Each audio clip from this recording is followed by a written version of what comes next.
Ministri i Punëve të Jashtme Timço Mocunski tha sot se Maqedonia e Veriut nuk është e gatshme të bëjë ndryshimet kushtetuese.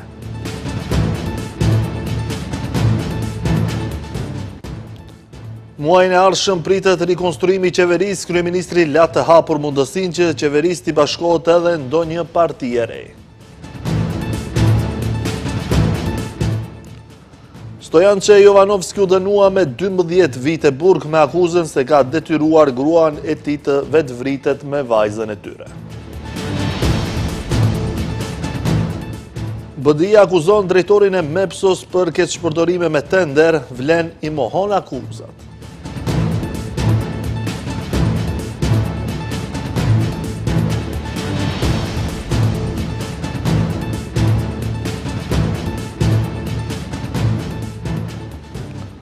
Përshëndetje shikues të nderuar, jemi me lajmet në televizionin Shenja, pavarësisht qëndrimit të qartë të Brukselit se miratimi ndryshimeve kushtetuese është e vetmja mënyrë për të vazhduar përpara procesin eurointegrues. Ministri i Jashtëm Timço Mocunski tha sot se Maqedonia e Veriut nuk është e gatshme të bëjë këto ndryshime. Ai tha se janë të gatshëm për dialog, por që nga ana e Bullgarisë ka munguar vullneti për një dialog. Përderisa kushti për Maqedoninë e Veriut për të vazhduar rrugën drejt antarësimit në Bashkimin Evropian mbeten ndryshimet kushtetuese, ministri i Jashtëm Timço Mocunski deklaroi se vendi aktualisht nuk është i gatshëm të ndërmarrë ato.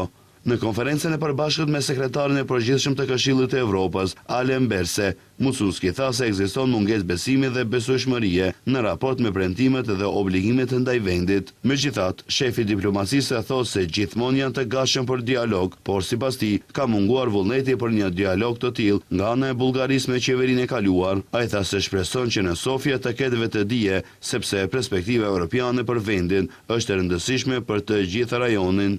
Edhe nëse nuk ka një vetdije të tillë dhe nëse një vetdije e tillë nuk zhvillohet, kjo nuk do të thotë se po mendojmë për ndonjë alternativë, por do të vazhdojmë në rrugën e reformave, do të vazhdojmë në rrugën e pajtoeshmërisë me politikën e përbashkët të jashtëm dhe të sigurisë, dhe do të vazhdojmë të ndajmë ato vlera europiane në të cilat besojnë shumica dërmuese qytetarëve tanë, por nëse pyetja është nëse jemi të gatshëm për ndryshime kushtetuese në këtë kontekst dhe në këtë situatë, ne nuk jemi të gatshëm dhe le të mos ketë dilema rreth kësaj çështjeje. Ndërkaq, Alen Berse theksoi se roli i Këshillit të Evropës nuk përfundon vetëm me miratimin e vendimeve, por vazhdon edhe me zbatimin e tyre në praktik. Ai paralajmëroi se komuniteti i ministrave do ta shqyrtojë këtë çështje me qëllim që vendimet e Gjykatës Evropiane për të drejtat e njerëzit të zbatohen plotësisht. Jo vetëm që është i rëndësishëm roli në marrjen e vendimeve të Gjykatës për të drejtat e njerëzit, por edhe zbatimi i tyre. Në rastin që përmendet për Bullgarinë, ju e dini se kemi një shqyrtim të vendimeve që ende nuk janë zbatuar dhe po punojmë për këtë. Kemi arritur një përparim të caktuar, do të thosha gjatë muajit të fundit, nevojitet pak kohë, por e dini, mendoj se stabiliteti i procesit është po ashtu i rëndësishëm, sepse duhet të jetë më shumë se sa vetëm një zgjidhje simbolike. Sekretari i përgjithshëm vlerësoi se procesi ka zgjatur më shumë se ç'duhet, por shtoi se po punohet intensivisht për të arritur rezultate konkrete në periudhën e ardhshme. Partia opozitare maqedonase LSDM përmes një komunikate për media ka reaguar ndaj deklaratës së ministrit të punëve të jashtme Timço Mocunski, duke pretenduar se ekzistojnë kundërthënie në deklaratat e pushtetit lidhur me procesin e integrimit evropian të vendit. Sipas opozitës, ndërkohë që ende nuk është formuar qeveria e re në Bullgari, kryeministri Kristian Mickoski tashmë po paralajmëron përkeqësim të marrëdhënieve mes dy vendeve. Duke ju referuar deklaratës së Mocunskit, nga LSDM e cilësojnë këtë si qëndrim të kundërt me premtimet për përmbushjen e reformave.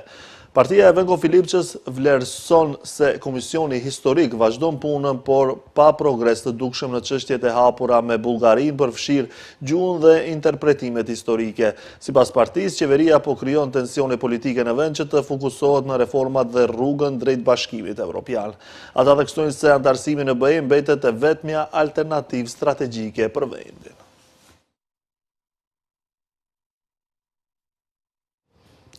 Muajin e ardhshëm pritet të rifillojë procesi i rikonstruimit të qeverisë, ka konfirmuar sot kreu i ekzekutivit, pa dhënë detaje më të hollësishme se si do të dukej kabineti i ardhshëm qeveritar dhe çfarë lëvizje do të bëhen.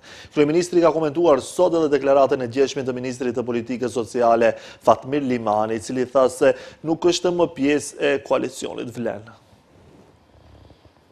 Kryeministri Kristian Mickoski nuk përjashton mundësinë që me riorganizimin e ri të pushtetit që paralajmërohet të bëhet në qershor, të bashkohet edhe ndonjë parti tjetër politike. Gjithçka është e mundur.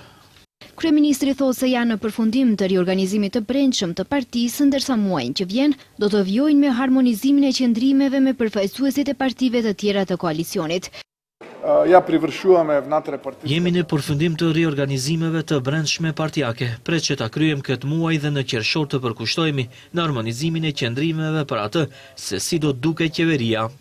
I pyetur sa ka ndonjë emër nga koalicioni i qeverisës që nuk i ka plotësuar pritshmëritë e tij, ajo shpreh se ende nuk kanë bërë analiza të thella, por ai dhe kabineti i tij kanë disa indikacione, megjithatë detajet i let i shpalos në muajin qershor. Ndërkohë i pyetur për deklaratën e ministrit të politikës sociale Fatmir Limanit edhe një ditë më parë se i ka ndarë me kohë punët me Vlenin, kryeministri u përgjigj që kjo pyetje duhet adresuar te Vleni.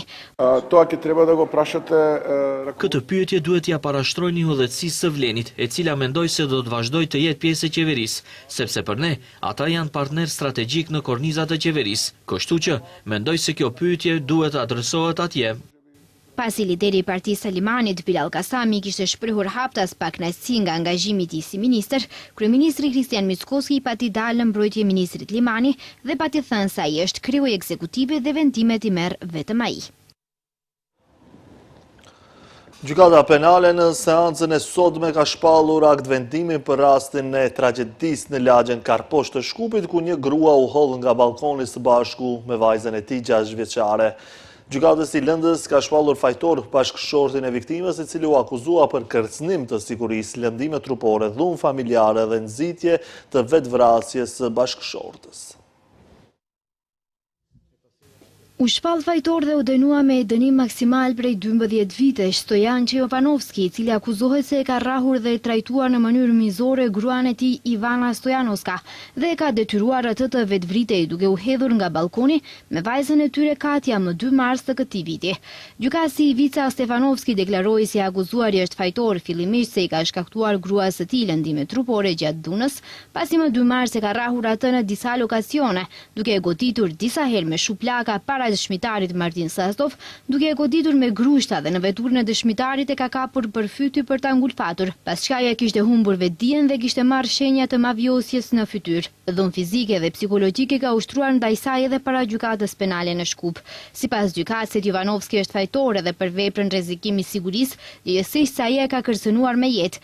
E ka rrahur para vajzës së tyre 6 vjeçare, e cila në disa raste zbathur pa çorape kishte kërkuar ndihmë nga fëmijët duke bërtitur: "Babai do ta vras nënën." Për veprën penale lëndime trupore, Stojan që mori dënim maksimal prej 5 vitesh, për rrezikim të sigurisë dënim maksimal prej 3 vitesh dhe për nxitje të vetvrasjes dhe ndihmë në vetvrasje dënim maksimal prej 5 vitesh, ose një dënim total prej 12 vitesh burgim. Me propozim të prokurores Adela Bojçević, gjykatësi solli vendim për vazhdimin e paraburgimit derisa vendimi të bëhet i plotfuqishëm.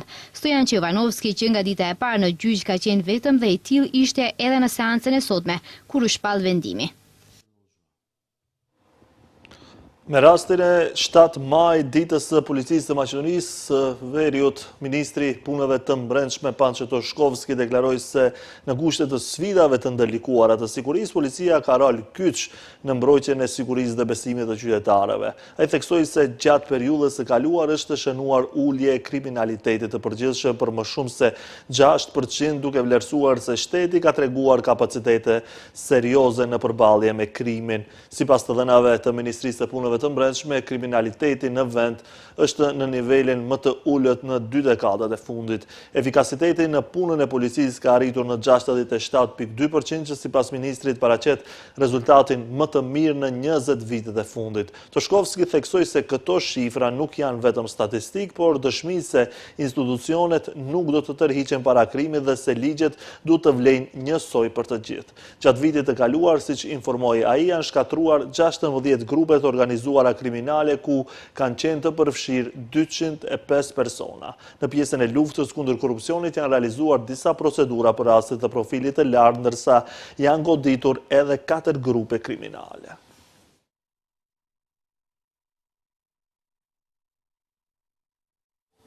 BDI akuzon drejtorin e MEPS-os Burim Latifin për favorizime dhe keqpërdorime me tender, duke përmendur rastin e kompanisë Green Maintenance, e cila fitoi një kontratë të majme pa pasur përvojë të dëshmuar.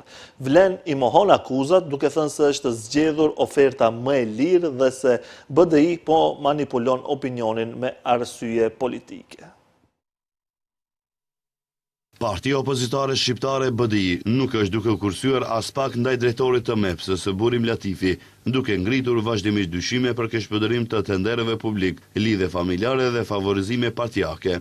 Sipas tyre, skandalet që lidhen me MEPS-ën po shndrohen në simbol të kapjes së institucioneve nga interesat të ngushta politike e familjare, ndërsa kërkojnë hetim të plotë dhe përgjegjësi për çdo dyshim të ngritur në opinion. Rasti i fundit të cilën e kam përmendur nga BDI është e kompania Green Maintenance, e cila sipas tyre është e themeluar vetëm pak javë para shpalljes së tenderit, pa histori pune, pa kapacitet të dëshmuar dhe pa prani reale në terren, ndërsa theksojnë se ka arritur të fitojë kontratë me vlerë deri në 236.000 euro për pastrimin e korridoreve nën largpërques. Ajo që e bën rastin edhe më skandaloz është fakti se njëri nga pronarët e kompanisë Shaban Shefki shfaqet publikisht si aktivist dhe përkrahas i Vlenit dhe Izet Mexhitit, ndërsa kontratën e nënshkruan drejtori i MEPS-os Burim Latifi, kushëriri i parë i Izet Mexhitit, i njohur për marrëveshjen kriminale me kompaninë e Banja Lukës që dëmtoi shtetin 6 milion euro. BDI kërkon nga Komisioni Antikorrupsion, Enti Shtetëror për Revizion dhe Prokuroria Themelore Publike që më njëherë të hapin procedurë dhe të hetojnë nëse pas këtij tenderi qëndron një skemë organizuar për nxjerrjen e paras publike. Ndërkohë, reagimi i koalicionit të Vlen ishte i menjëhershëm. Nga ky koalicion thanë se BDI po manipulon opinionin, duke paraqitur ofertën më të lirë si e rast të korrupsioni, vetëm se sipas tyre janë ndërprer praktikat e vjetra të keqpërdorimit të parave në MEPS-o, ndërsa me shifra dhe numra konkret ata kanë shpjeguar të gjithë skemën. Faktet janë të qarta, në procedurën konkrete është zgjedhur oferta më e lirë. Ofertuesi i përzgjedhur ka ofruar çmim për 184.535 denarësh, PATVSH, ndërsa oferta e renditur e dyta ka qenë 651.165 denar PATVSH. Diferenca është 466.630 denar, përkatësisht oferta e zgjedhur është rreth 72% më e ulët. BDI, sipas Vlenit, nuk ka kredibilitetet të flasë për transparencë, duke shtuar se ata janë simboli i partizimit, klientalizmit dhe shëndrimit të ndërmarrjeve publike në plashkë partijake, ndërsa theksojnë se BDI gënjen, sepse po u shembët sistemi i kontrollit dhe i zhvatjes së parave publike. Ministri Besar Durmishi mori pjesë në forumin ekonomik të organizuar nga Fundacioni për Hulumtime Ekonomike nga Stambolli. Në fjalën e tij, Durmishi nënvizoi se marrëdhëniet ndërmjet dy vendeve janë të forta dhe të dëshmuara ndër vite, ndërsa Turqia mbetet një partner strategjik i rëndësishëm për vendin. Ai theksoi se me marrëveshjen e re për zgjerimin e bashkëpunimit bilateral hapet një kapitull i ri në marrëdhëniet ekonomike, duke krijuar mundësi konkrete për investime, zhvillim ekonomik dhe intensifikim të bashkëpunimit ndër-institucional dhe me sektorin privat. Qëllimi ynë është i qartë të ndërtojmë një marrëdhënie më të balancuar tregtare dhe të shfrytëzojmë potencialin për rritjen e eksportit Maqedonas, citohet të ketë thënë Durmishi. Ai shtoi se forume të tilla paraqesin një platformë të rëndësishme për krijimin e një prej partneriteteve të reja dhe konkretizimin e bashkëpunimit ekonomik ndërmjet dy vendeve.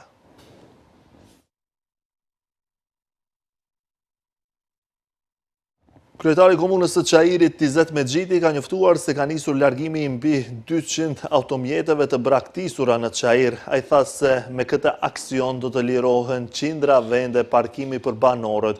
Kjo do të ndikojë drejt për drejt edhe në ambient, sepse këto makina janë kthyer në rrezik mjedisor për shkak të rrjedhjave të vajrave dhe mbeturinave që grumbullohen rreth tyre. Me këtë veprim pastrojmë hapësirën dhe rrisim standardin ekologjik, ka thënë Mexhiti. Paraprakisht, komuna me 14 prill filloi një aksion për largimin e veturave të prishura që ka kohë që janë parkuar në hapësira publike. Përmes njoftimeve të vendosura në për vetura, pronareve u jepeshin 8 ditë kohë për të larguar këto mjete.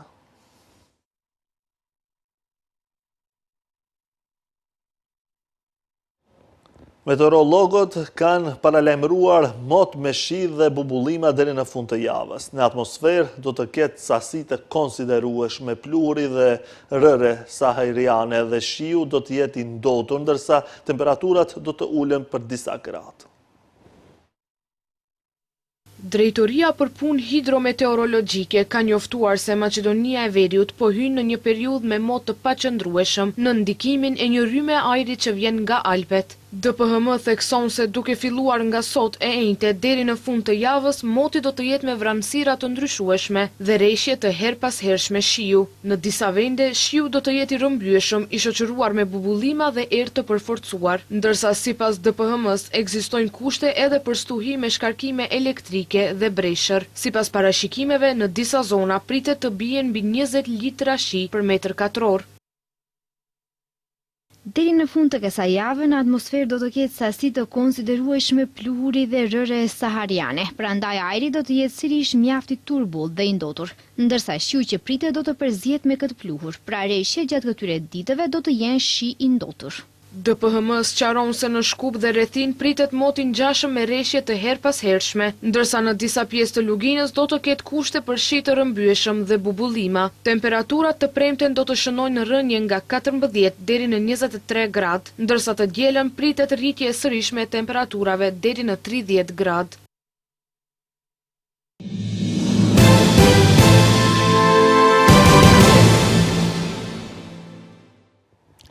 Kryeministri i Kosovës Albin Kurti ka deklaruar se vendimi i fundit i gjykatës speciale, e cila e shtyu me 2 muaj dhënien e vendimit për ish krerët e UÇK-s, nuk ka lidhje me zgjedhjet që do të zhvillohen në 7 qershor në Kosovë. Kurti u shpreh se qeveria e Kosovës nuk ka akses te kjo gjykatë. Ai theksoi se Kosova ka nevojë për gjykata normale, jo për gjykata speciale.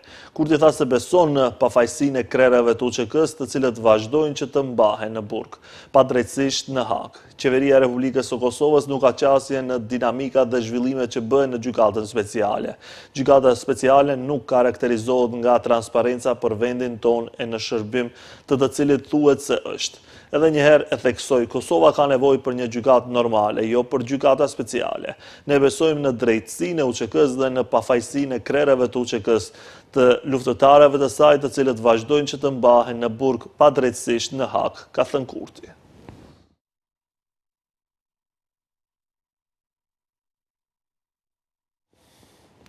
Ushtruesja e detyrës presidentit e Kosovës, Albulina Haxhiu, i ka bërë thirrje komunitetit ndërkombëtar që të trajtoj me prioritet çështjen e pasivizimit të adresave në luginën e Preshevës dhe që Serbia t'i zbatoj plotësisht rekomandimet e Komitetit për eliminimin e diskriminimit racor. Haxhiu tha se vërejtjet e Komitetit ndaj Serbisë e konfirmojnë shqetësimin e ngritur prej vitesh nga shqiptarët në Luginë dhe nga institucionet e Kosovës. Haxhiu theksoi se pasivizimi i adresave është diskriminim dhe cënimi pranisë juridike të qytetarëve, me që rast u mohohen dokumentat, shërbimet dhe siguria para ligjit. Prandaj u bë thirrje partnerëve ndërkombëtar, mekanizmave të OKB-s, Bashkimit Evropian, OSBE-s dhe Këshillit të Evropës që këtë çështje ta trajtojnë me prioritet dhe të kërkojnë nga Serbia zbatim të plotë të rekomandimeve të tyre, ka thënë presidentja në detyrë.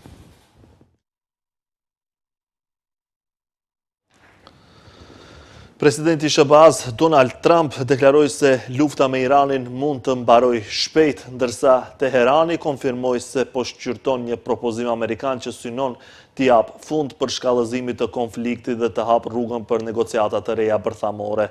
Duke folur në një aktivitet virtual elektoral në shtetin Georgia, Trump tha se ishte optimist për një marrëveshje të afërt. Ata duan të bëjnë një marrëveshje. Kemi pasur bisedime shumë të mira gjatë 24 orëve të fundit, është shumë e mundur që të arrijmë një marrëveshje, ka deklaruar ai, duke shtuar se shumica amerikanëve kuptojnë vendimin e tij për të mos lejuar Iranin të sigurojë armë bërthamore.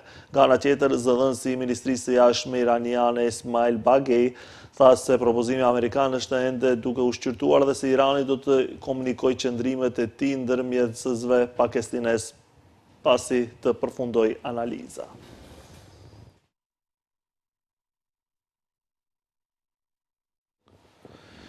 Ish ministrat e mbrojtjes së Kinës, Fang Yi dhe Li Shangfu, janë dënuar me vdekje për akuza korrupsioni, raportojnë mediat shtetërore kineze, sipas Reuters.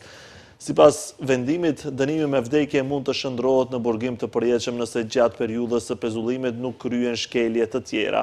Të dy zyrtarët ishin përjashtuar nga Partia Komuniste në vitin 2024 pasi u akuzuan për shkelje të rënda të disiplinës, një formulim që në Kinë përdoret shpesh për raste korrupsioni.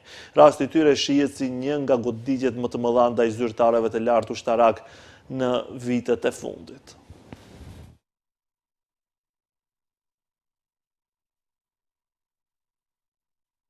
Kjo ishte e gjitha për këtë edicion informativ, ju falenderoj për vëmendjen, bashkë miropafshim.